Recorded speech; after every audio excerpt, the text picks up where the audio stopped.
সালামু আলাইকুম। এই হচ্ছে আমার পাকঘরের অবস্থা। দেখেন এখানে চুলা থাকে, তো চুলাটা এখন সরাইছি। এই যে চুলাটা এখানে সরাইছি। চুলাটাও পরিষ্কার করব, আর এই পাকঘরের এই জায়গাটাও পরিষ্কার করব। তো রোজা ছাড়ার সময় পাই না, এই আলিফের আব্বু দুপুরবেলা খাইতে আসে, তো আজকে রোজা খাওয়া নাই, তো এই টাইমটা আমি কাজে লাগাই। এই যে দেখেন, আর রান্নাটা করব বিকালবেলা, একবারে রান্না ইফতারি সব করব, যার কারণে এখন পরিষ্কার করে ফেলতেছি। তো এখন আপনাদের দেখাইতেছি যে এই যে দেখেন অবস্থাটা কি। তো পরিষ্কার করার পরে আরেকবার আপনাদের দেখাই দিব। তো এই যে আমার পাকঘরটা আমি পরিষ্কার করে ফেলছি। দেখেন এখন বর্তমানের অবস্থা। এই জায়গাগুলাতে এই ইয়া দিয়ে ডলা দিছি, তারের মাজনি দিয়ে ডলা দিছি।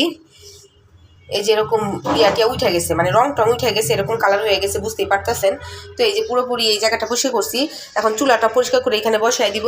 আর এই যে গ্রিলগুলো কিন্তু মাজছি, তো এখানে আমি পেপার দিয়ে এরকম পেঁচায় তারপর সুতা দিয়ে দিতেছি, যাতে পরবর্তী আর ঘষাঘষি করা না লাগে। এইগুলাই কিন্তু খুললেই পরে আমি আবার পেঁচাই দিব, তাহলে তেল কাজ সব এটার সাথে লাগবে। পরে এই জিনিসটা ফালাই আবার নতুন করে লাগাই দেবো, তাহলে রডের মধ্যে যাবে না। তো এখন এই যে আমার ফাইনাল লুক। এখন চুলাটা বসাই দিলেই হয়ে যাবে। চুলাটা পরিষ্কার করি নাই, করবো, করার পরে হয়ে যাবে এখন।